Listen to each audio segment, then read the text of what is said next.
Family law cases are some of the most difficult types of court cases that anyone can face. Family law affects the most important areas of your life, your children, your money, and your future. And often the court system really doesn't work the way most people expect. I'm Vanessa Gordon. I'm a family law attorney based out of Lincoln, Nebraska, with the firm that I founded, Gordon Law. And I'm here to talk to you today about the top 10 things that are difficult for people to understand about their family law case. The first thing that can be difficult to understand is that the court's focus is not often the same as the focus of the parties or people involved. Your story and experiences matter, but courts can only decide specific legal questions that are in front of them: custody, property division, support, and so on. That means that even things that are very real and important to you may not factor into the judge's decision if the law doesn't allow for it. Number 2, custody is about the best interests of the child, but that is balanced against the constitutional rights of the parents involved. It's not about which parent is better or about the best decision for the specific child. The court is going to look at whether the parents provide minimally adequate parenting for the child, and most courts will operate from the assumption that it's always in a child's best interests to maintain a strong relationship with each parent, unless there's a very good legal reason not to do so. 3, misconduct does not decide property division. In most states, Nebraska included, we're no fault. And so what that means is that the bad acts of a party to a case will not come into play in the judge's decision. There are some limited exceptions where fairness would dictate that their actions be considered, but as a general rule, the adultery, even abuse, criminal behavior, those things don't prevent either party from having an equitable division of the property and assets, or being ordered to share in debts of the marriage, or for the other party to share in debts of the marriage. Number 4, the process will take longer, much, much longer than you think. In Nebraska, there's a mandatory waiting period, which means that even if the parties have agreed to divorce and agreed on every single issue that the court would otherwise have to decide regarding their children, their assets, their debts, even if all of that is already decided, there's a 60-day mandatory waiting period, and that doesn't start until the case is started on file with the court by a complaint and then service of process or voluntary appearance. Most divorces take at least 6 months to be totally finalized, and all the way up to sometimes 2 or 3 years or more, with hearings, mandatory mediation if you have children, the need to exchange information in the discovery process, and you are always dealing with the scheduling and activities of at least 5 parties involved: the spouse getting divorced and their attorney, the other side and their attorney, and the court's own schedule will all come into play. It simply will not be a fast process, even if it's an amicable one. Number 5, predicting exact outcomes is very difficult. Family law provides judges a lot of discretion and a lot of leeway.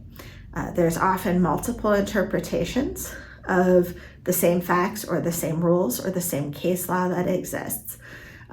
And because Nebraska in particular for finances looks at equity, and for children looks at balancing that best interest standard with the constitutional right of parents, because of that, there's a whole vast array of potential outcomes in any given case. Number 6, settlement is not losing.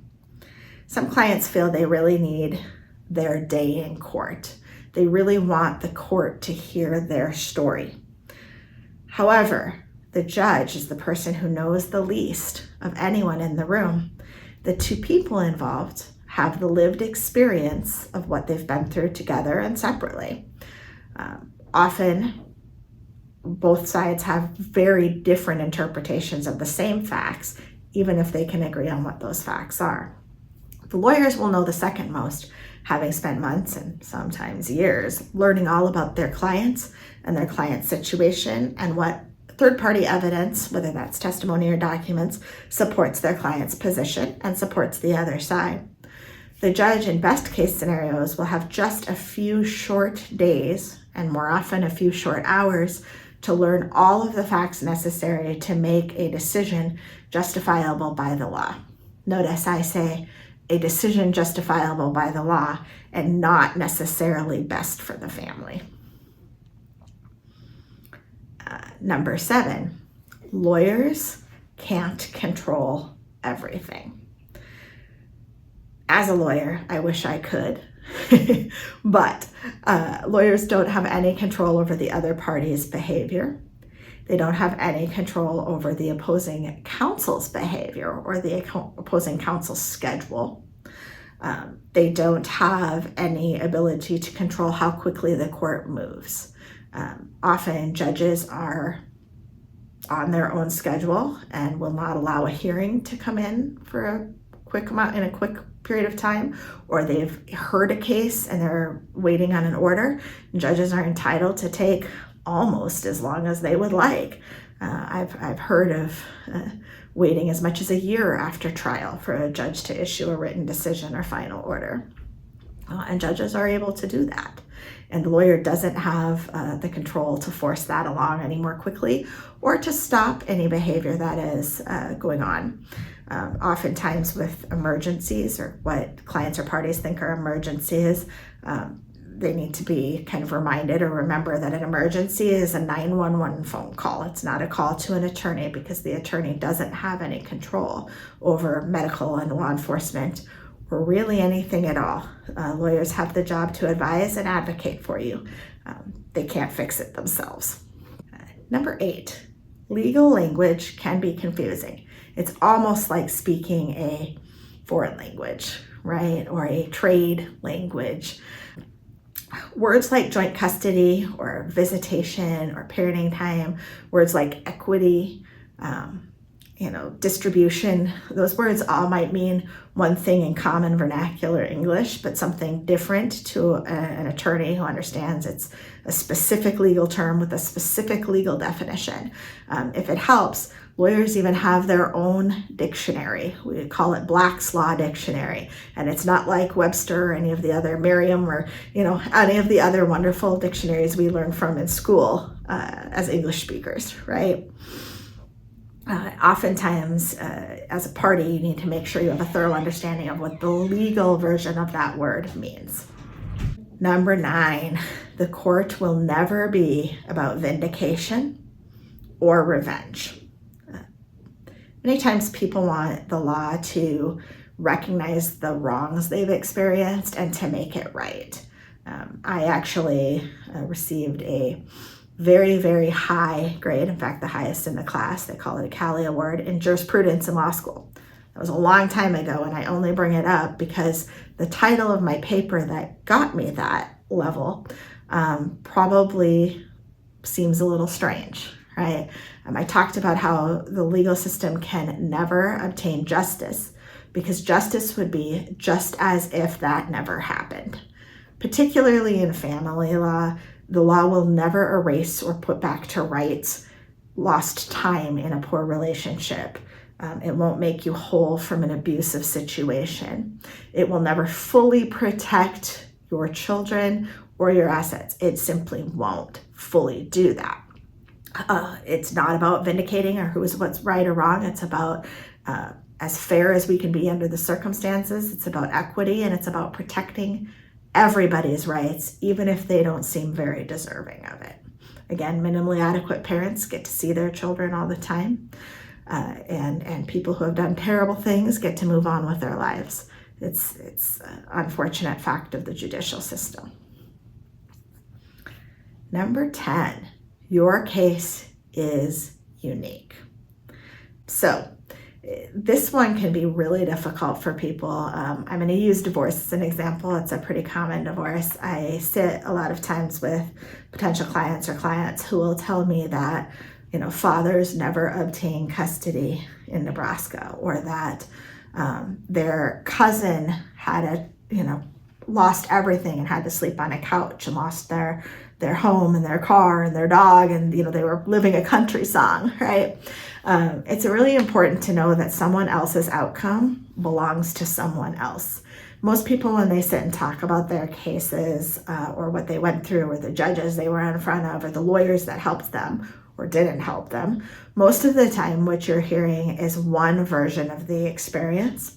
And we know in divorce or any other family law case, and most times there's at least two sides to the story, and sometimes there's the five sides to the story, right? There's the person A that was involved and person B that was involved, person A's attorney, person B's attorney, and then what the judge saw, heard, and decided. And so it's important to know that other people's outcomes can be instructive, although far less so than you would think. Even in the law, we have what we call published cases and cases not for publication. So the same judge can make the same decision about very similar circumstances, and one of those decisions could be precedent that's usable in the future, and one of those decisions could be completely not usable in the future. And so I know that can be difficult to understand, but just because someone else had a divorce and had one outcome has almost nothing to do with how your case will go. Even people who have been through family law court more than once will tell you often that the system's going to do different things at different times. Maybe a judge retired. Maybe the facts or circumstances are different. Maybe they had a better advocate who could help get facts to the court that otherwise wouldn't have been there. Family law is just really tough. I love it. I enjoy helping people through it, but it's really tough. It mixes law, emotions, life-changing decisions. The more you understand and internalize these 10 truths, the better prepared you'll be for the process, and the easier it will be for you to understand when something doesn't make sense in the gut immediately. If you're facing a family law case in Nebraska and you want to know how Gordon Law, whether myself or my team, could help you, I encourage you to reach out to my office today.